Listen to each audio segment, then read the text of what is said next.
Hello दोस्तों, जय हिंद, नमस्कार। एक बार फिर से आपका स्वागत है टारगेट स्क्वाड यूपीएससी में। तो टारगेट स्क्वाड यूपीएससी में आपका स्वागत और हम चलते हैं आगे। तो ये है सबसे पहले हमारा टेलीग्राम लिंक जो मैं बार बार हर लेक्चर में आपको बताता हूँ। तो हमारा उद्देश्य केवल यही है कि आप इस टेलीग्राम लिंक से आप जुड़ जाइए जितना जल्दी हो सके, और इस पे आपको टाइप करना है केवल SQUA UPSC टारगेट और आपको हमारे चैनल से आपको जोड़ दिया जाएगा। तो अब चलते हैं अपने टॉपिक की बात करते हैं। तो सबसे पहले हम जो पढ़ रहे थे वो था भारत का संवैधानिक विकास, यानी भारत के संविधान की जो यात्रा थी उसको हमने दो भागों में बांट लिया था। पहला था ब्रिटिश ईस्ट इंडिया कंपनी के अंतर्गत भारत, यानी 1773 से 1853 तक, और फिर ब्रिटिश क्राउन के अंतर्गत भारत 1858 से 1947। अब इसको बांटने का आधार क्या था? बांटने का आधार ये है कि जब भारत में ब्रिटिश ईस्ट इंडिया कंपनी का राज था तो वो भाग है एक, तो और एक जब ब्रिटिश क्राउन जब भारत में आया तो वो एक भाग है। यानी 1773 से 1853 तक ब्रिटिश ईस्ट इंडिया कंपनी और 1858 से 15 अगस्त 1947 तक ब्रिटिश क्राउन। अब इनमें भारतीय संविधान के जो आज हम जो आधुनिक जो रूप देखते हैं उसकी रूपरेखा कहीं ना कहीं जब British east India company rule कर रही थी तभी यहाँ पर डाल दी गई थी। तो उसके द्वारा जो अधिनियम पारित किए गए थे वही भारतीय संविधान के मील के पत्थर साबित हुए। इनमें से जो पहला था रेगुलेटिंग एक्ट 1773, जो कि भारतीय संविधान का एक मील का पत्थर माना जाता है, पहला मील का पत्थर। उसके बाद ये हमने पढ़ लिया था, फिर 1784 को हमने पढ़ लिया था, 93, 18, 33 और 53 ही हमारे कंप्लीट हो चुके थे। फिर हमने 1858 से हमने पढ़ा था गवर्नमेंट ऑफ इंडिया एक्ट, ठीक है। फिर इंडियन काउंसिल एक्ट यानी भारतीय परिषद अधिनियम, जिसमें 3 अधिनियम पारित किए गए थे, 1861, 1892 और 1909। यानी हमने भारत परिषद अधिनियम 1909 तक हमने पढ़ लिए हैं। उसके बाद आज जो हम जो देखने वाले हैं वो है गवर्नमेंट ऑफ इंडिया एक्ट 1919, जिसे हम मांटेग्यू चेम्सफोर्ड या चेम्सफोर्ड सुधार के भी नाम से जानते हैं। तो आज हम देखने वाले हैं भारत शासन अधिनियम 1919। तो इसकी पृष्ठभूमि क्या है उसके बारे में सबसे पहले बात कर लेते हैं। तो इसकी पृष्ठभूमि क्या थी कि 20 अगस्त 1917 को ब्रिटिश सरकार ने पहली बार यह घोषित किया था। क्या घोषित किया था? कि पहली बार घोषित किया कि उसका जो उद्देश्य है वह भारत में क्रमिक रूप से एक उत्तरदायी सरकार की स्थापना करना है। यानी ब्रिटिश संसद ने स्पष्ट कर दिया था कि हम भारत में एक क्रमिक रूप से एक उत्तरदायी सरकार की स्थापना करना चाहते हैं, और इसी उद्देश्य के लिए उसने क्रमिक रूप से सबसे पहले 1919 का भारत शासन अधिनियम पारित किया गया, जिसे हम मांटेग्यू चेम्सफोर्ड सुधार के भी नाम से जानते हैं। तो जो मांटेग्यू थे वह उस समय भारत के राज्य सचिव हुआ करते थे, और जो चेम्सफोर्ड थे वह थे भारत के वायसराय। तो इस प्रकार से यह अधिनियम पारित किया गया था। किसके उद्देश्य के लिए? ताकि भारत में एक उत्तरदायी सरकार की स्थापना की जा सके। तो इसमें सबसे पहले आपको बताते हैं इस अधिनियम की विशेषताएं क्या थी और इस अधिनियम में क्या क्या बदलाव किए गए थे। तो इसमें सबसे पहले क्या किया गया कि केंद्रीय और प्रांतीय विषयों की सूची की पहचान कर एवं उन्हें पृथक कर राज्यों पर केंद्रीय नियंत्रण कम किया गया। यानी इसमें क्या किया गया, जो केंद्र था और जो प्रांत होते थे, तो उन दोनों के जो कानून पर जो विषय जो बनाते थे, यानी जिन विषयों पर वो कानून बनाते थे उन विषयों की पहचान कर ली गई। यानी केंद्र कुछ निश्चित विषयों पर कानून बनाएगा और जो प्रांत है वो कुछ निश्चित विषयों पर कानून बनाएगा। तो इस प्रकार से दोनों के विषय क्या कर दिए गए, पृथक पृथक कर दिए गए। और पृथक पृथक करने से क्या हुआ कि जो प्रांत होते थे उन पे अब उन पे जो केंद्र का जो नियंत्रण है वह कम किया गया, क्योंकि जो प्रांत थे वो अब अपने विषयों की सूची पर खुद कानून बना सकते थे। तो सबसे पहले यहाँ पर हमें देखने को मिलेगा कि यहाँ पर प्रांतों को स्वायत्तता प्रदान की जाएगी। अभी हम देखते हैं किस प्रकार से प्रांतों को स्वायत्तता दी जाएगी और क्या क्या इसके साथ साथ केंद्र में प्रांतों को यानी प्रांत और जो केंद्र के विषय थे वो तो अलग अलग कर दिए गए, लेकिन इसके साथ साथ केंद्र में एक द्विसदनात्मक विधायिका की स्थापना की गई, जिसे हम पहले पॉइंट में देख सकते हैं। यानी केंद्र में द्विसदनात्मक विधायिका की स्थापना की गई, प्रथम राज्य परिषद तथा दूसरी केंद्रीय विधान सभा। यानी यानी हम कह सकते हैं इस अधिनियम ने पहली बार क्या किया कि केंद्र में दो सदन या कह सकते हैं दो सदनात्मक विधायिका की स्थापना की, जिसमें से पहली होती थी राज्य परिषद तथा दूसरी होती थी केंद्रीय विधानसभा। यानी अब केंद्र में विधायिका के दो रूप हमें देखने को मिले, पहला राज्यसभा कह सकते हैं और दूसरे को हम लोकसभा भी कह सकते हैं। यानी राज्यसभा उच्च सदन और जो केंद्रीय विधानसभा है या जिसे हम लोकसभा कहते हैं उसे हम निम्न सदन के भी नाम से जान सकते हैं। यानी सारांश के रूप में हम यह कह सकते हैं कि इस अधिनियम ने पहली बार देश में द्विसदनीय व्यवस्था और प्रत्यक्ष निर्वाचन की व्यवस्था प्रारंभ की। यानी इनके जो सदस्य होते थे वह प्रत्यक्ष निर्वाचन के आधार पर ही क्या किए जाते थे, चुने जाते थे या उनका निर्वाचन किया जाता था। ठीक है, तो एक थी राज्यसभा और दूसरी थी लोकसभा। तो इस प्रकार से ये हुआ। अब देखते हैं दूसरा पॉइंट। दूसरा पॉइंट क्या है कि राज्य परिषद के सदस्यों की संख्या 60 थी, जिसमें 34 निर्वाचित होते थे और उनका कार्यकाल 5 वर्ष का होता था। यानी जो राज्य परिषद हुआ करती थी यानी जो उच्च सदन हुआ करता था उसमें सदस्यों की संख्या कितनी थी, 60, जिसमें से 34 निर्वाचित होते थे और उनका कार्यकाल कितना होता था, 5 वर्ष का होता था। बाकी के मनोनीत किए जाते थे।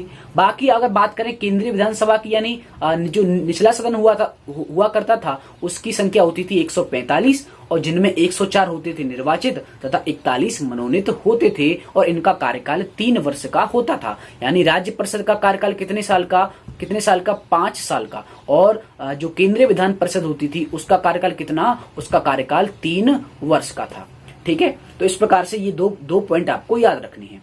अब बात करते हैं चौथा पॉइंट है वो क्या है कि दोनों सदनों के अधिकार समान थे। दोनों जो सदन जो बनाए गए थे केंद्र में वह दोनों ही समान थे और दोनों का समान मतलब क्या है कि दोनों का काम क्या था, दोनों का काम यह था कि कानून बनाना, क्योंकि इसमें क्या देखा है, द्विसदनात्मक विधायिका की स्थापना की गई थी, ना कि कार्यकारी। ठीक है, किसमें कानून बनाने का जो कार्य था जो केंद्र में होता था उसको बांटा गया है, उसमें 2 सदन हमने बनाए हैं। तो उनके अधिकार तो केवल समान थे, लेकिन इनमें सिर्फ एक अंतर था। वह एक अंतर क्या था कि बजट पर जो स्वीकृति प्रदान की जाती थी वह केवल निचला सदन ही कर सकता था, यानी केंद्रीय विधानसभा या कह सकते हैं लोकसभा ही कर सकती थी। तो सिर्फ एक अंतर था कि बजट पर जब भी स्वीकृति देनी होती थी तो निचला सदन ही उस स्वीकृति को दे सकता था। और इसके साथ साथ क्या किया कि पहली बार अगर प्रश्न ये आ जाए कि पहली बार जो केंद्रीय बजट को राज्यों के बजट से कब अलग किया गया था, तो हमारा आंसर होगा 1919 का मॉन्टेग्यू चेम्सफोर्ड सुधार या भारत शासन अधिनियम। क्योंकि अब तक क्या होता था, केंद्र और राज्यों, ठीक है, केंद्र और प्रांतों के लिए एक ही बजट बनाया जाता था। ठीक है, और उस पर बहस की जाती थी, वो मैंने आपको बता दिया है पहले भी। तो अब क्या किया गया कि केंद्र का बजट अलग और जो राज्य जो खुद प्रांतीय विधानसभा होती थी वह खुद का स्वयं का बजट प्रस्तुत कर सकती थी। तो एक बात इसमें यह अलग की गई थी। अब चलते हैं आगे। अगला पॉइंट क्या है, अगला पॉइंट है प्रांतों में द्वैध शासन प्रणाली का प्रवर्तन किया गया। ठीक है, पहली बार प्रांतों में द्वैध शासन प्रणाली कब आई, आपका आंसर हो जाएगा 1919 का भारत शासन अधिनियम। यानी प्रांतों में अब द्वैध शासन लागू किया गया था। अब किस प्रकार से किया गया था, तो इसमें क्या किया गया था, जो प्रांत के जो विषय होते थे, हमने सबसे पहला पॉइंट क्या देखा, केंद्र के विषय अलग कर दिए, प्रांत के विषय अलग कर दिए गए। अब लेकिन प्रांतों के विषयों को भी अब हम 2 भागों में बांटेंगे। ठीक है, यानी इसने प्रांतीय विषयों को पुनः 2 भागों में बांट दिया और इसी जो 2 भागों में जो बांटा था उसी को हम कहते हैं द्वैध शासन प्रणाली। और द्वैध शासन प्रणाली का मतलब क्या होता है, डायआर्की। क्या होता है, डायआर्की। और डायआर्की का मतलब क्या है, डायआर्की एक यूनानी शब्द है। क्या शब्द है, यूनानी शब्द है, जिसमें 2 शासन की प्रणाली हो जाती है। यानी अब इसमें क्या किया गया कि इस योजना के अनुसार प्रांतीय विषयों को 2 उपवर्गों में विभाजित किया गया। पहला था आरक्षित तथा दूसरा था हस्तांतरित। यानी एक थे रिजर्व, एक थे स्थानांतरित। ठीक है, यानी अब क्या किया गया इसके तहत कि एक तो बनाए गए आरक्षित विषय और बनाए गए हस्तांतरित विषय। यानी प्रांतीय विषयों को 2 भागों में बांट दिया। इसका मतलब क्या था, एक विषय थे आरक्षित और दूसरे थे हस्तांतरित। अब ये आरक्षित और हस्तांतरित विषय क्या क्या थे ये हमारी अगले पॉइंट में दे रखा है। अब आरक्षित का मतलब क्या था कि यानी गवर्नर जो वायसराय होता था उसने कुछ विषयों को अपने अधीन कर लिया, यानी उनको आरक्षित कर दिया, और दूसरे हस्तांतरित विषय, ठीक है। तो जिनको आरक्षित किया था, आरक्षित विषय थे, तो अब हम देखेंगे इस पर कानून कौन बना सकता था। तो आरक्षित विषयों पर पहले देखते हैं क्या थे आरक्षित विषय। तो इसमें आते थे वित्त, भूमि कर, अकाल सहायता, न्याय, पुलिस, पेंशन, आपराधिक, क्या होगा यहाँ पर, आपराधिक जातियां, छापा खाना, समाचार पत्र, सिंचाई, जलमार्ग, खान कारखाना, बिजली, ठीक है, और श्रमिक कल्याण, औद्योगिक विवाद, मोटर गाड़ियां, छोटे बंदरगाह और सार्वजनिक सेवाएं, ये सब आरक्षित विषय थे। और आरक्षित विषय पर कानून बनाने का अधिकार किसको था, ये आप यहाँ पर देख सकते हैं। कैसे कि आरक्षित विषय का प्रशासन गवर्नर अपनी कार्यकारी परिषद के माध्यम से करता था। यानी जो वायसराय की, हमने देखा था वायसराय के लिए कार्यकारी परिषद बनाई गई थी, तो उस कार्यकारी परिषद के वो माध्यम से वो करता था किस पर, आरक्षित विषयों पर, ठीक है। यानी आरक्षित जो विषय होते थे उनमें प्रांतीय विधानमंडल का कोई रोल नहीं होता था। यानी जो प्रांतीय जो विधान परिषद हुआ करती थी या उसके जो सदस्य हुआ करते थे उनका इसमें कोई रोल नहीं हुआ करता था। यानी गवर्नर जनरल खुद अपनी कार्यकारी परिषद के माध्यम से इनमें वो कानून बनाता था, ठीक है। और जबकि हस्तांतरित विषय क्या थे, जबकि हस्तांतरित विषय का प्रशासन प्रांतीय विधानमंडल के प्रति उत्तरदायी भारतीय मंत्रियों के द्वारा किया जाता था। यानी जो गवर्नर हुआ करता था, तो जो आरक्षित जो विषय थे उनमें तो डायरेक्ट वह प्रांतीय विधानमंडल के बिना ही कार्यकारी परिषद के माध्यम से कानून बना सकता था, लेकिन जो हस्तांतरित विषय थे उनको उन मंत्रियों के द्वारा वह बनाता था जो कि विधानमंडल के प्रति उत्तरदायी हैं। या हम ऐसे भी कह सकते हैं कि जो आरक्षित जो विषय थे, यानी हम कह सकते हैं कि हस्तांतरित जो विषय थे, तो हस्तांतरित विषयों पर गवर्नर का शासन होता था, ठीक है। और इस कार्य में वह उन मंत्रियों की सहायता लेता था जो विधान परिषद के प्रति क्या हैं, उत्तरदायी हैं, ठीक है। लेकिन अगर बात करें आरक्षित विषयों की, तो वह उन मंत्रियों की सहायता लेता था जो कि प्रांतीय विधानमंडल के प्रति क्या नहीं है, उत्तरदायी नहीं है। लेकिन अगर बात करें कि जो द्वैध शासन प्रणाली व्यवस्था जो अपनाई गई थी वह बाद में क्या रही, असफल ही रही थी, ठीक है। इसको बनाया तो गया था, लेकिन अगर वास्तव में देखा जाए तो हालांकि यह व्यवस्था काफी हद तक असफल रही थी, ठीक है। अब एक थे आरक्षित विषय, तो आरक्षित विषयों पर कौन बनाता था, गवर्नर जनरल और उसकी कार्यकारी परिषद और उन मंत्रियों की सहायता से जो कि विधानमंडल के प्रति उत्तरदायी नहीं थे। बल्कि अगर बात करें हस्तांतरित विषयों की, जिनमें आता है शिक्षा, पुस्तकालय, संग्रहालय, स्थानीय स्वायत्त शासन, चिकित्सा सहायता, तो ये आप सब देख सकते हैं, ठीक है। तो ये थे हस्तांतरित विषय। तो हस्तांतरित विषयों पर गवर्नर यानी जो वायसराय था वह उन मंत्रियों की सहायता से कानून बनाता था जो कि विधानमंडल के प्रति क्या थे, उत्तरदायी होते थे। तो इस प्रकार से क्या हुआ, केंद्र में हमें देखने को मिली द्विसदनीय व्यवस्था और प्रांतों में हमें देखने को मिली द्वैध शासन प्रणाली। अब चलते हैं अगले पॉइंट पे। अगला पॉइंट क्या है, अब इसने क्या किया, 1909 में हमने देखा था कि कहीं ना कहीं सांप्रदायिक प्रतिनिधित्व का जो प्रक्रिया जो डाली गई थी, व्यवस्था अपनाई गई थी, जिसे हम कहते हैं मिंटो, जो कि भारतीय निर्वाचन पद्धति का क्या कहा जाता है, जनक कहा जाता है, सांप्रदायिक प्रतिनिधित्व का जनक कहा जाता है, उसने डाला था। अब इस सांप्रदायिक प्रतिनिधित्व को बढ़ा दिया गया। किस प्रकार से बढ़ा दिया गया ये हम देखते हैं कि उनका विस्तार कर दिया गया। यानी वहां पर हमने देखा था कि सबसे पहले मुस्लिमों के लिए सांप्रदायिक प्रतिनिधित्व सबसे पहली बार दिया गया था। प्रश्न ये आ जाए कि निम्न में से किनको सबसे पहले भारत में सांप्रदायिक प्रतिनिधित्व दिया गया था, तो आपका आंसर हो जाएगा मुस्लिम्स। अब मुस्लिम्स के बाद 1919 में क्या किया गया कि इसने सांप्रदायिक आधार पर सिखों, यानी अब सिखों के लिए दे दिया गया।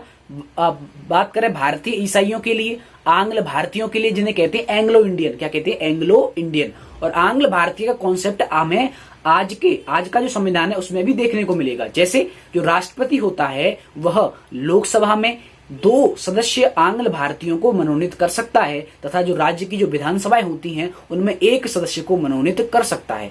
तो आंग्ल भारतीयों को जिस प्रकार से प्रतिनिधित्व दिया गया था वो आज के संविधान में भी हमें देखने को मिलता है। लेकिन अगर वर्तमान की बात करें तो वर्तमान में जो 104वां जो संविधान संशोधन हुआ है उसके द्वारा आंग्ल भारतीयों का जो प्रतिनिधित्व है वह पहले शुरुआत में 10 साल के लिए दिया गया था, लेकिन अब वर्तमान में अब उसको खत्म कर दिया, यानी समाप्त कर दिया गया है 104वें संविधान संशोधन के द्वारा। यानी अब आंग्ल भारतीय लोकसभा और विधानसभा में मनोनीत नहीं किए जाते।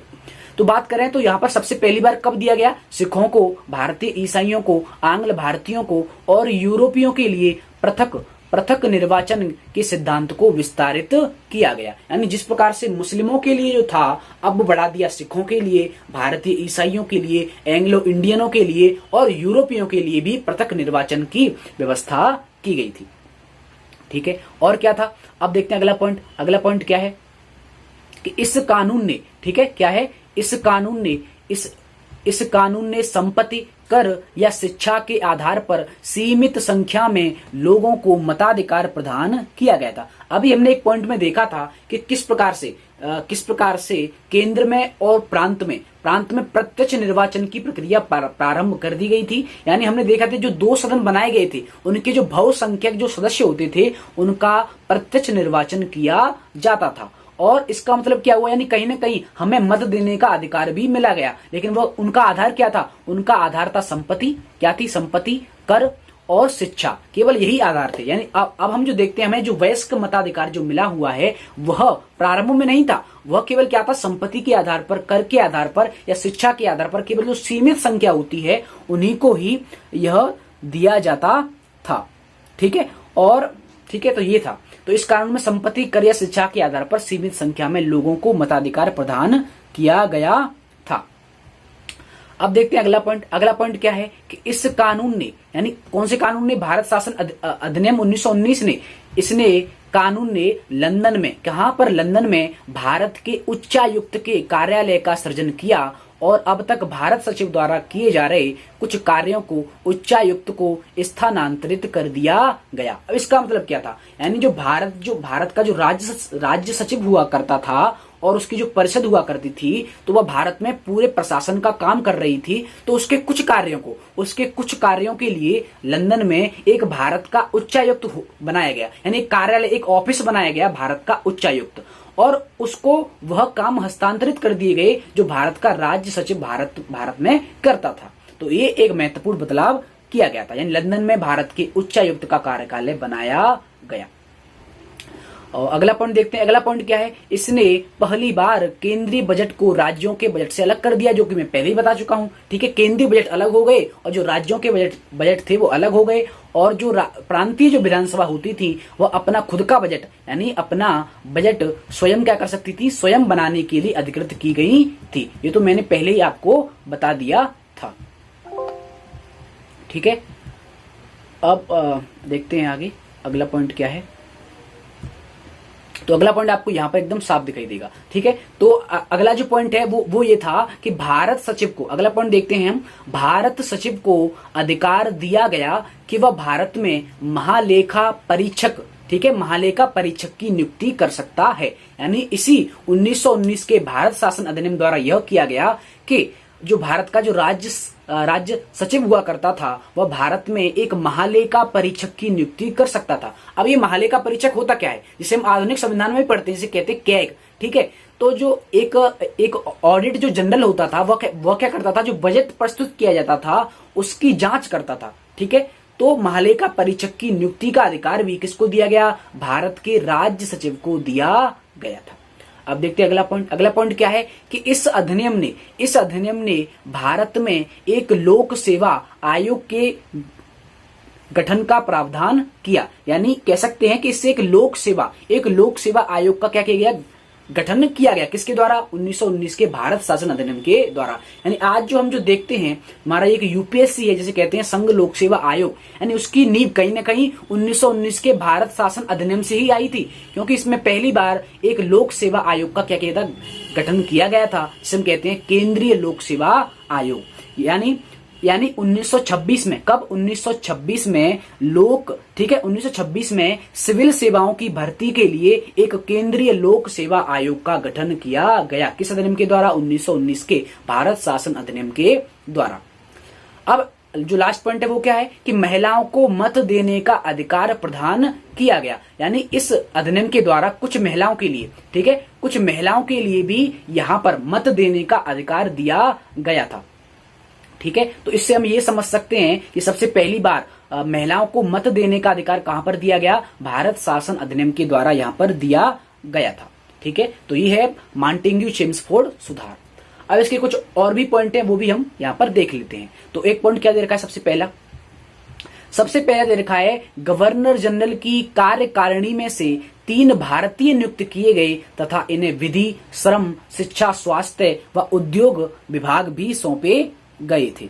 ठीक है, तो इसका मतलब क्या था? तो इसका मतलब ये था कि इसमें क्या किया गया था, इस अधिनियम में क्या किया गया था, भारत परिषद अधिनियम में, कि इसमें जो वायसराय हुआ करता था, तो जो गवर्नर जनरल कह सकते हैं या वायसराय कह सकते हैं, तो वायसराय की जो परिषद हुआ करती थी, कार्यकारिणी हुआ करती थी या कार्यकारी परिषद हुआ करती थी, जिसके 6 सदस्य हुआ करते थे। कितने सदस्य हुआ करते थे? 6 सदस्य हुआ करते थे, जिसमें जो 5वां सदस्य होता था वह एक विधि सदस्य बनाया गया था, जो कि 1909 का जो मार्लियामेंटो सुधार था उसमें वह जुड़ा गया था, जिन्हें हम सत्येंद्र प्रसाद सिन्हा के नाम से जानते हैं, जिसमें पहली बार वायसराय की कार्यकारी परिषद में एक विधि सदस्य के रूप में सत्येंद्र प्रसाद सिन्हा को सबसे पहली बार नियुक्त किया गया था। लेकिन अब 1919 के भारत शासन अधिनियम में क्या किया गया, ये जो 6 सदस्य जो कार्यकारी परिषद हुआ करती थी, उसके 3 सदस्य भारतीय होना जरूरी था। किस अधिनियम के द्वारा? 1919 के भारत शासन अधिनियम के द्वारा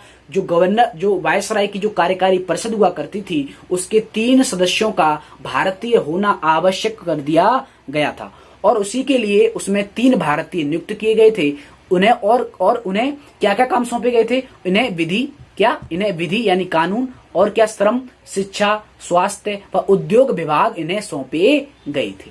ठीक है, अब देखते हैं दूसरा पॉइंट। दूसरा पॉइंट क्या है? दूसरा पॉइंट है कि केंद्रीय विधानमंडल संपूर्ण भारत के लिए कानून बना सकता था। यानी हमने देखा जो केंद्रीय जो विधानमंडल है, जो कि अब 2 सदनों में बंट चुका है, वह पूरे भारत के लिए क्या बना सकता है? कानून बना सकता है। ठीक है, यानी केंद्र के जो विषय हैं उन पर केंद्रीय विधानमंडल कानून बना सकता है। और अभी भी गवर्नर जो जनरल है, गवर्नर जनरल अध्यादेश जारी कर सकता था तथा उसकी प्रभाविता 6 महीने तक रहती थी। जो हमने देखा था 1861 का जो भारत परिषद अधिनियम देखा था, उसमें सबसे पहली बार जो वायसराय होता था उसको अध्यादेश जारी करने की अनुमति दी गई थी, और जिसका प्रभाव होता था वह 6 महीने के लिए होता था। तो उसी को इसमें दोबारा से दोहराया गया है। अब क्या देखते हैं? अब देखते हैं इसका इंपोर्टेंट पॉइंट जो है, सबसे जो लास्ट का जो पॉइंट है वो सबसे इसमें इंपोर्टेंट आने वाला है। और उसी के द्वारा, और इसी जो लास्ट जो पॉइंट दे रखा है, उसी के द्वारा जो अगला जो अधिनियम आएगा, जिसे हम 1935 का भारत शासन अधिनियम के नाम से जानते हैं, उसकी रूपरेखा इस लास्ट पॉइंट पर ही आधारित है। तो लास्ट पॉइंट क्या है? लास्ट पॉइंट है 1927 का साइमन कमीशन भारत सरकार अधिनियम 1919 का एक परिणाम था, क्योंकि इसे 10 वर्षों की अवधि के बाद अधिनियम की समीक्षा करने के लिए स्थापित किया गया था। अब इसका मतलब क्या है? इसका मतलब यह है कि 1919 का जो भारत शासन अधिनियम था, जो कि 1921 में लागू हुआ था। कब लागू हुआ था? 1921 में। तो इस 1919 के भारत शासन अधिनियम में एक वैधानिक आयोग के गठन की घोषणा की गई थी। यानी उसका मतलब क्या था कि इसके अंतर्गत एक वैधानिक आयोग का गठन किया जाना था, और जिसका कार्य क्या था कि वह 10 वर्ष बाद जांच करने के बाद अपनी रिपोर्ट प्रस्तुत करेगा। यानी एक आयोग का गठन किया जाना था इस अधिनियम के द्वारा, जो कि 10 वर्षों तक इस अधिनियम की जांच करेगा, और जो भारत में जो भी कानून बनाए जा रहे हैं उन पर एक रिपोर्ट प्रस्तुत करेगा 10 वर्षों बाद, यानी 1929 में। कब करेगा? 1929 में। लेकिन अब होता क्या है? अब होता यह है कि जो ब्रिटिश सरकार थी, तो उस ब्रिटिश सरकार ने क्या किया कि ब्रिटिश सरकार ने नवंबर 1927 में, कब? 1927 में। तो 1927 में, नवंबर 1927 में, यानी निर्धारित समय से 2 वर्ष पूर्व ही नए संविधान में भारत की स्थिति का पता लगाने के लिए सर जॉन साइमन के नेतृत्व में एक साइमन कमीशन का गठन कर दिया गया था। ठीक है, यानी मॉन्टेग्यू चेम्सफोर्ड सुधार में जिस वैधानिक आयोग की बात की जा रही थी, उसका गठन 1929 में किया जाना था, लेकिन अब 2 साल पहले ही, यानी 1929 में किया जाना था, क्योंकि 10 साल कब हो रहे हैं? 1919 से 1929 में। लेकिन 2 साल पहले ही उस आयोग का गठन कर दिया गया, और किसके नेतृत्व में? सर जॉन साइमन के नेतृत्व में एक 7 सदस्य, कितने सदस्य? 7 सदस्य, यानी साइमन आयोग में कितने सदस्य थे? 7 सदस्य थे। ठीक है। तो उन 7 सदस्य जो थे वह केवल कौन थे? ब्रिटिशर थी, जो अंग्रेज थे वही इस आयोग में वो 7 सदस्य आए थे, और जिसका नेतृत्व कौन कर रहा था? Sir John Simon. तो इस प्रकार से आयोग के सभी सदस्य ब्रिटिश थे, इसलिए सभी दलों ने जो भारत में जो दल बन गए थे उन्होंने इसका बहिष्कार किया। ठीक है, क्या किया? इसका बहिष्कार किया। और आप जानते हैं इसी बहिष्कार के रूप में जो लाला लाजपत राय थे, ठीक है, तो वह साइमन कमीशन के विरोध में रैलियां कर रहे थे, और इसी रैलियों में उन पर लाठियां बरसाई गईं, जिससे उनकी मृत्यु हो जाती है। ठीक है, तो इस आयोग ने क्या किया? अब इस आयोग ने अपनी एक रिपोर्ट पेश की जो कि 1930 में की। यानी इस आयोग ने 1930 में, देखो विस्तार रूप में इसको हम पढ़ेंगे हिस्ट्री में, यानी जिस प्रकार से साइमन कमीशन आएगा, इसके जो सदस्य होंगे उनका एक एक करके नाम भी देखेंगे, और किस प्रकार से यह साइमन कमीशन आया था वो सब हम हिस्ट्री में देखने वाले हैं। लेकिन यहाँ पर पॉलिटी के रूप में हम केवल जो इंपोर्टेंट जो तथ्य हैं वही आपको बता रहे हैं। तो अब इसने 1930 में एक रिपोर्ट पेश की। ठीक है, अब उस 1930 में जो रिपोर्ट जो पेश की थी उनमें कुछ चीजों के लिए इस आयोग ने सिफारिश की थी। तो वो सिफारिश क्या थी? एक तो थी कि जो द्वैध शासन जो प्रणाली जो रखी गई है, यानी प्रांत में जिस प्रकार से द्वैध शासन प्रणाली रखी गई है तो उसका विस्तार किया जाए, और जो सांप्रदायिक जो निर्वाचन जो प्रणाली है उसका भी क्या किया जाए? विस्तार किया जाए। तो इन्हीं रिपोर्टों के आधार पर, यानी जो प्रस्ताव इस साइमन आयोग ने दिए थे, तो उन्हीं प्रस्तावों पर विचार करने के लिए अब क्या हुआ कि जो ब्रिटिश सरकार है वह गोलमेज सम्मेलन बुलाती है। 3 गोलमेज सम्मेलन हुए थे 1930 में, तो प्रथम, द्वितीय और तृतीय। तो इन गोलमेज सम्मेलन में इन सिफारिशों पर चर्चा की जाती है। ठीक है, तो इन चर्चाओं के आधार पर एक संवैधानिक सुधारों के लिए एक श्वेत पत्र भी जारी किया जाता है। क्या जारी किया जाता है? एक संवैधानिक सुधारों के लिए एक श्वेत पत्र जारी किया जाता है, और इस श्वेत पत्र को ब्रिटिश संसद की जो संयुक्त प्रवर समिति होती है उसके समक्ष रखा जाता है, और उसी समिति की सिफारिश के आधार पर हमारा अगला अधिनियम आता है, जिसे हम 1935 के भारत शासन अधिनियम के नाम से जानते हैं। यानी जो सिफारिशें साइमन आयोग ने की थी, फिर उनको जो ब्रिटिश संसद हुआ करती थी उसकी जो संयुक्त प्रवर समिति होती थी उसके समक्ष रखा गया,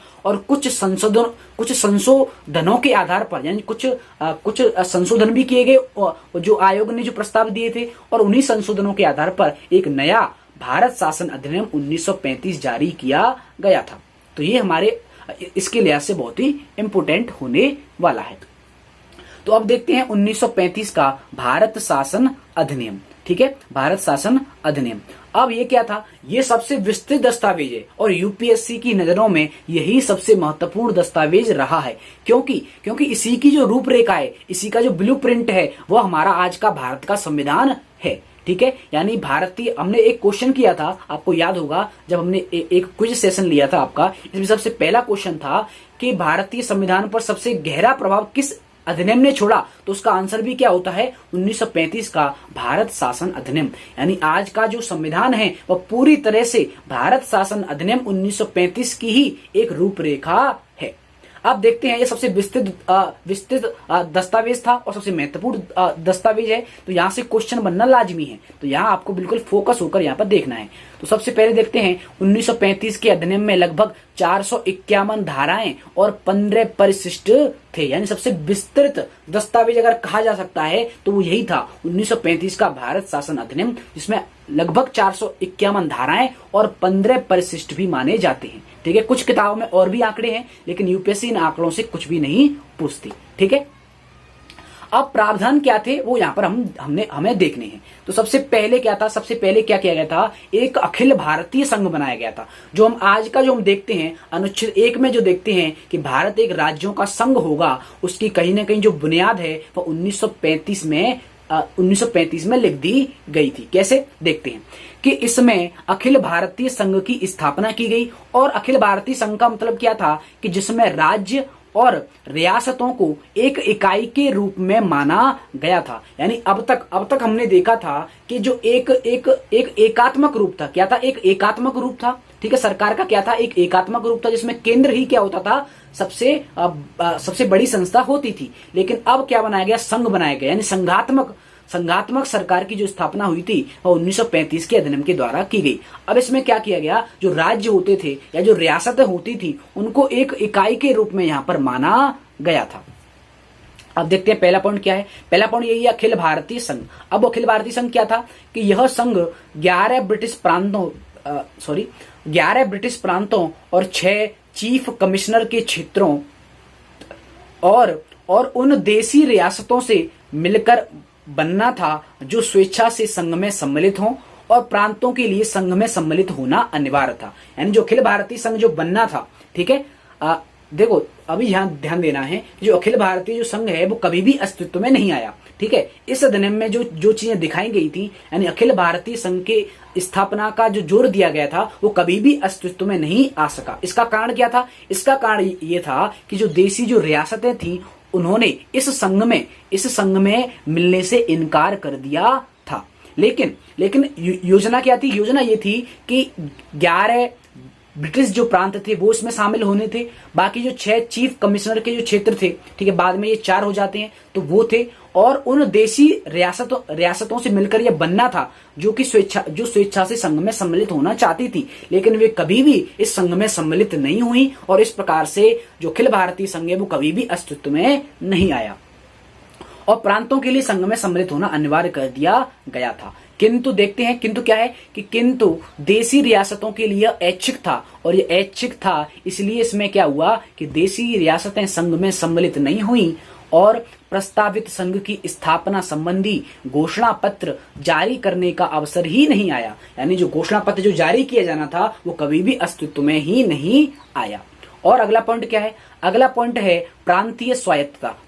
प्रांतीय स्वायत्तता का मतलब क्या है कि इस अधिनियम के द्वारा, अब मैं ठीक है, तो इस अधिनियम के द्वारा प्रांतों में क्या किया गया, इस अधिनियम के द्वारा प्रांतों में द्वैध शासन व्यवस्था का अंत कर दिया गया था। अब यहाँ पर एक इंपोर्टेंट पॉइंट समझ में आता है कि जिस प्रकार से 1919 में प्रांतों में जो द्वैध शासन स्थापित किया गया था, क्या किया गया था, द्वैध शासन जो स्थापित किया गया था उसका भी क्या कर दिया गया, यहां पर अंत कर दिया गया था। देखो 1919 के जो अधिनियम था उसमें पहली बात यह आई थी कि जो केंद्र था और जो राज्य था उन विषयों को अलग अलग कर दिया गया था, और वो यहाँ भी किया गया था, क्योंकि यहाँ पर क्या किया गया था, एक संघ बनाया गया था। ठीक है, संघ बनाया गया था। तो इस संघ में, अखिल भारतीय संघ में क्या किया गया था कि इस संघ में 3 सूचियां बनाई गई थी। क्या बनाई गई थी, 3 सूचियां बनाई गई थी। किस प्रकार से, ठीक है, यानी जिस प्रकार से जो केंद्र थे और जो उसकी इकाइयां थी, केंद्र क्या था, केंद्र था और उनकी इकाइयां थी, इकाइयां यानी मतलब जो प्रांत थे, तो उन प्रांतों के लिए 3 सूचियां बनाई गई थी। वे 3 सूचियां क्या थी वो हम देख लेते हैं। ये रही, ये भी 3 सूचियां हैं कि इसके अंतर्गत क्या किया गया, इसके अंतर्गत शक्तियों का बंटवारा किया गया। शक्तियों का बंटवारा कर राज्य सूची, केंद्र सूची और संवर्ती सूची बनाई गई थी। यानी इस अधिनियम के द्वारा जो अखिल भारतीय जो संघ बनाया गया था उसमें राज्य और केंद्र और एक नई सूची बनाई गई जिसे कहते हैं संवर्ती सूची। यानी जो 54 जो विषय रखे गए थे वह रखे गए थे राज्य सूची में, केंद्र सूची में 59 विषय रखे गए थे और संवर्ती सूची में 36। ठीक है, तो इसका मतलब क्या था कि जो राज्य था या जो प्रांत थे वह 54 विषयों पर अपना कानून बना सकते थे, और केंद्र सूची का मतलब जो संघ सूची होती थी, ठीक है, उस पर 59, ठीक है, उसमें 59 विषय रखे गए थे, और जो संवर्ती सूची का मतलब था कि इन 36 विषयों पर केंद्र और जो राज्य है, ठीक है, केंद्र और राज्य है वह दोनों मिलकर कानून बना सकते हैं। ठीक है, केंद्र और राज्य दोनों कानून यहां पर बना सकते हैं। तो प्रश्न ये भी आ सकता है कि प्रारंभ में राज्य सूची में कितने विषय थे, केंद्र सूची में कितने विषय थे और संवर्ती सूची में कितने विषय थे। और जब संवर्ती सूची जो बनाई गई थी उनमें केंद्र और राज्य दोनों मिलकर कानून बना सकते थे। ठीक है, कानून बना सकते थे, लेकिन अब क्या होता है कि संवर्ती सूची में केंद्र भी कानून बनाता है और राज्य भी कानून बनाता है।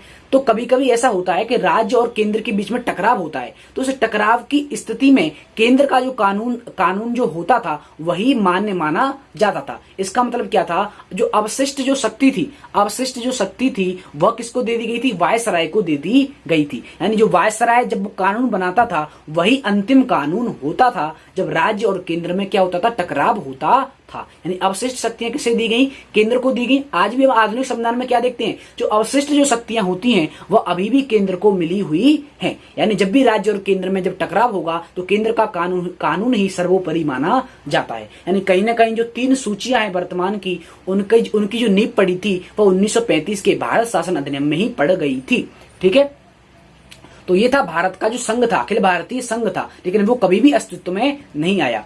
लेकिन इसके बाद हमने अगला पॉइंट क्या रखा कि जो प्रांतीय जो है प्रांतों को स्वायत्तता दी गई थी, किस प्रकार से कि वहां पर जो द्वैध शासन व्यवस्था है उसको क्या कर दिया गया, बिल्कुल पूरी तरह से क्या कर दिया गया, समाप्त कर दिया गया था।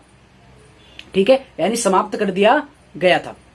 और उन्हें एक स्वतंत्र क्या किया गया, उन्हें एक स्वतंत्र और क्या किया गया, उन्हें एक स्वतंत्र और स्वशासित संवैधानिक आधार प्रदान किया गया था। ठीक है, अब यहां पर होता क्या है कि हमने देखा था प्रांतों में द्वैध शासन प्रणाली थी, यानी प्रांतों के विषयों को भी 2 भागों में बांटा था, एक थी आरक्षित और दूसरे थे हस्तांतरित। लेकिन उस द्वैध शासन प्रणाली को क्या कर दिया गया, समाप्त कर दिया गया, जो हम पहले ही पढ़ चुके हैं। क्योंकि यह जो द्वैध शासन प्रणाली लागू की गई थी वह कभी भी क्या नहीं रही, सफल नहीं रही थी, वो हमने पहले ही देख लिया था।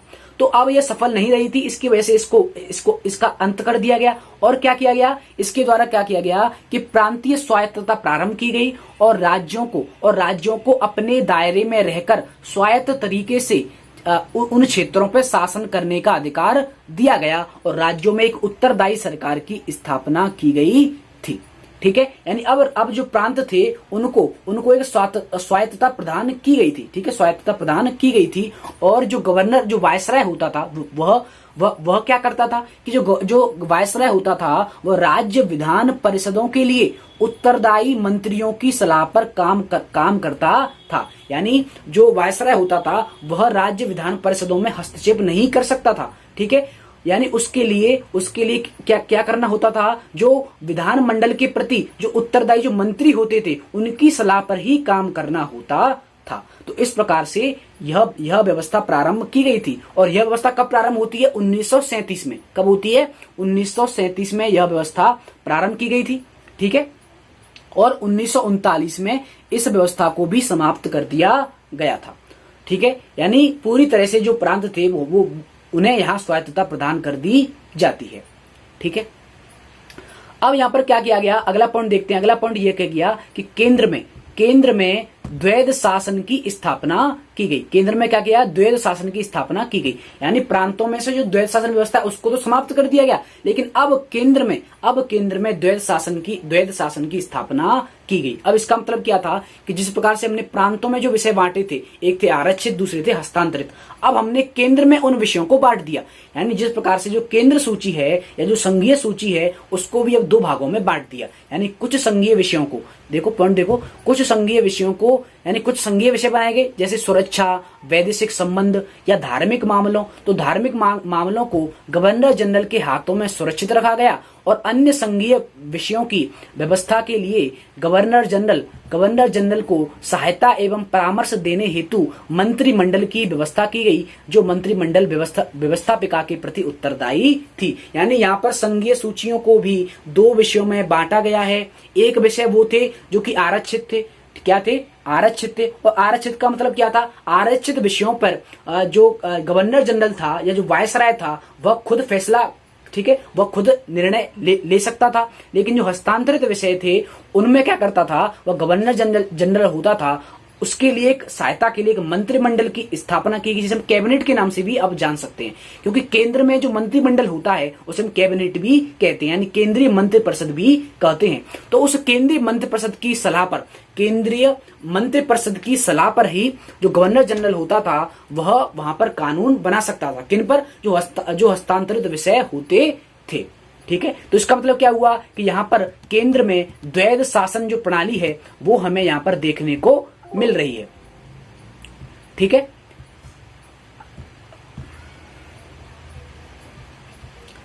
यानी इसका मतलब क्या हुआ, यहाँ पर जो मंत्रिमंडल जो होगी, मंत्रिमंडल गवर्नर जो वायसराय होगा उसको सहायता देगी और उसी सहायता के अनुरूप ही वह हस्तांतरित विषयों पर कानून बना सकता है। अब देखते हैं अगला पॉइंट, लास्ट जो पॉइंट है, लास्ट पॉइंट क्या है कि केंद्रीय विधानमंडल के पास किसी भी विधेयक को पारित करने का अधिकार था, लेकिन विधेयक को कानून के रूप में लागू करने से पहले गवर्नर जनरल अनुमोदन की, यानी गवर्नर जो वायसराय होता था उसके अनुमोदन की आवश्यकता होती थी, लेकिन गवर्नर जनरल के पास अध्यादेशों को बनाए रखने की भी शक्ति दी गई थी। यानी अब जो केंद्रीय विधानमंडल था, क्या था, केंद्रीय जो विधान मंडल था, जिसमें क्या हो चुका है अब तक, जिसमें यह हो चुका है कि उसमें दो जो द्वैध शासन प्रणाली भी वहां पर लागू हो चुकी है केंद्र में।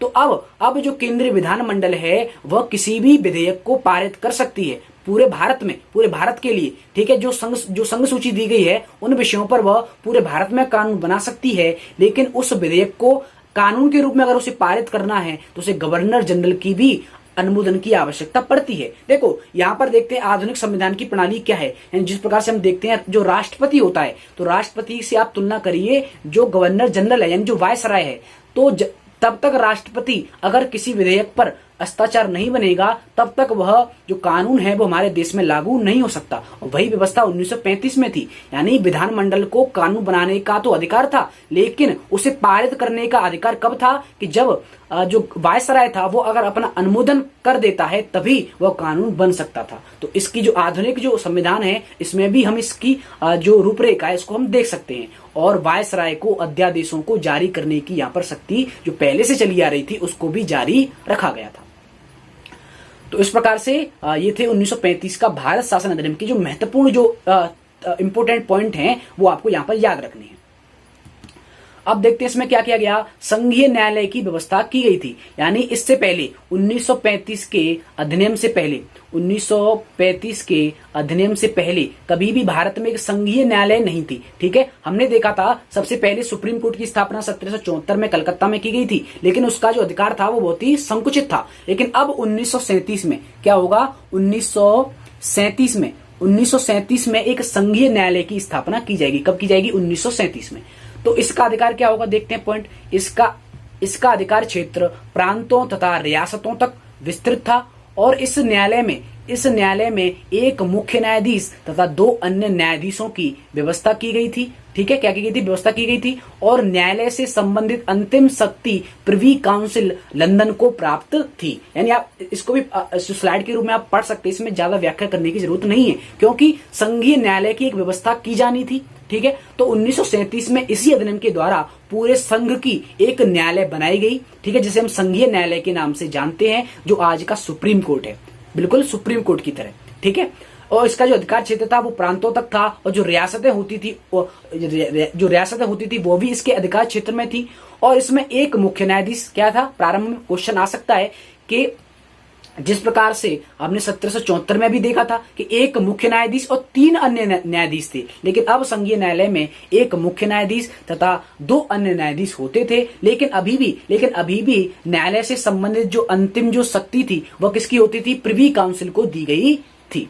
अब देखते हैं अगला पॉइंट, ब्रिटिश संसद की सर्वोच्चता। अभी भी 1935 में भी ब्रिटिश संसद की जो सर्वोच्चता थी वह भारत में अभी भी बनी रही थी। कैसे कि इस अधिनियम में किसी भी प्रकार के परिवर्तन का अधिकार केवल किसको था, ब्रिटिश संसद के पास था। और प्रांतीय विधानमंडल और संघीय व्यवस्थापिका, यानी संघीय व्यवस्थापिका मतलब क्या था, जो संघीय जो विधानमंडल है, जो केंद्रीय जो विधानमंडल है, वह इसमें किसी भी प्रकार का परिवर्तन नहीं कर सकते थे। यानी अभी भी जो भारतीय जो लोग हैं उन्हें किसी भी रूप में स्वायत्तता नहीं दी गई है। इसका मतलब क्या है कि अभी भी ब्रिटिश संसद की यहाँ पर क्या है, सर्वोच्चता हमें देखने को मिलती है। और हमें इस बात को एक पॉइंट से भी यहाँ पर समझ सकते हैं कि यहाँ इस अधिनियम का उद्देश्य क्या था कि ब्रिटिश हितों को बढ़ावा देना तथा भारतीय संप्रभुता को सीमित रखना। यानी अभी भी भारतीय लोगों को संप्रभु नहीं कहा जा सकता। अभी हम जो देखते हैं, हमारा जो भारत है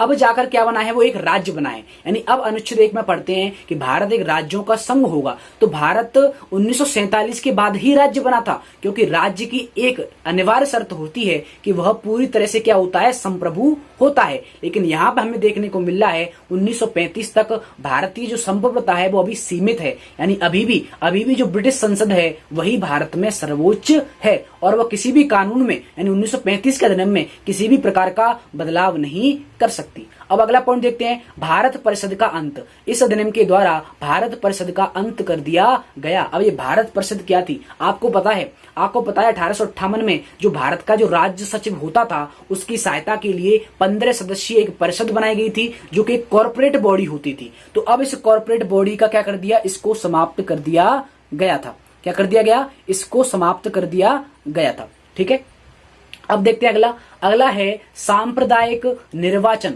सांप्रदायिक निर्वाचन पद्धति का यहां पर भी विस्तार किया गया, यानी जिस प्रकार से 1909 से वो चला आ रहा था, फिर 1919 में विस्तार मिला। अब इसका विस्तार क्या हुआ कि संघीय तथा प्रांतीय व्यवस्थापिकाओं में विभिन्न संप्रदाय को प्रतिनिधित्व देने के लिए सांप्रदायिक निर्वाचन पद्धति को जारी रखा गया और उसका विस्तार आंग्ल भारतीयों, भारतीय ईसाइयों, यूरोपियनों और हरिजनों के लिए भी किया गया। यानी हमें देखने को क्या मिलेगा कि 1919 में मुस्लिमों के अलावा, ठीक है, सिख, ईसाई, ठीक है, आंग्ल भारतीय और जो ईसाई थे या जो यूरोपियन थे उनके लिए भी क्या किया था, विस्तार किया गया था। अब 1935 में इसको और विस्तार दिया गया और यहाँ पर एक नई चीज देखने को मिलेगी, हरिजन। क्या मिलेगी, हरिजन यहाँ पर देखने को मिलेगा। तो ये क्या है, हरिजन क्या है, तो जो दलित जातियां होती थी, क्या थी, जो दलित जातियां थी उन्हें भी 1935 के भारत शासन अधिनियम में जो दलित हुआ करते थे उनको भी यहाँ पर सांप्रदायिक निर्वाचन व्यवस्था उनको भी दे दी गई थी। अब देखते हैं जो दलित जो होते थे उनके लिए किस प्रकार से हम हिस्ट्री में पढ़ेंगे एक सांप्रदायिक अवार्ड। क्या पढ़ेंगे, सांप्रदायिक अवार्ड। और सांप्रदायिक जो अवार्ड होता है यानी जो कम्युनिकल जो अवार्ड होता है उसके जो जनक माने जाते हैं वो माने जाते हैं ब्रिटिश प्रधानमंत्री रैमजे मैकडोनाल्ड ने। तो रैमजे जो कि ब्रिटिश प्रधानमंत्री थे उन्होंने 1932 में यह सांप्रदायिक अवार्ड योजना लागू की। और इस सांप्रदायिक अवार्ड योजना के अंतर्गत क्या था, इसके अंतर्गत ये था कि जो भी अल्पसंख्यक हैं और अल्पसंख्यकों के लिए एक सांप्रदायिक प्रतिनिधित्व दिया जाए और उसी को कहा जाता है सांप्रदायिक अवार्ड 1932। तो जब यह सांप्रदायिक अवार्ड यानी जो कम्युनिकल जो अवार्ड है वो जब 1932 से लागू किया गया तो जो महात्मा गांधी थे उन्होंने इसका विरोध किया और विरोध करने पर उन्होंने जो पुणे की यरवदा जो जेल थी वहां से उन्होंने अनशन प्रारंभ किया। तो अब फिर बाद में क्या हुआ, बाद में एक पूना पैक्ट हुआ यानी एक पूना समझौता हुआ और उस पूना समझौते में जो महात्मा गांधी थे और जो दलित जो नेता थे उनमें एक समझौता हुआ जिसे हम पूना पैक्ट भी कहते हैं, यानी पूना पैक्ट 1932 में हुआ था। तो ये थी जो ब्रिटिश प्रधानमंत्री रैमजे मैकडोनाल्ड थे उनकी सांप्रदायिक अवार्ड योजना। इसके बाद हम अपने जो दूसरा लेक्चर होगा उसमें हम कंटिन्यू करने वाले हैं। ठीक है, आपका बहुत बहुत धन्यवाद, इससे जुड़े रहिए। बाकी के जो भी पॉइंट बचे हुए हैं उसको हम अगले लेक्चर में कवर करने वाले हैं।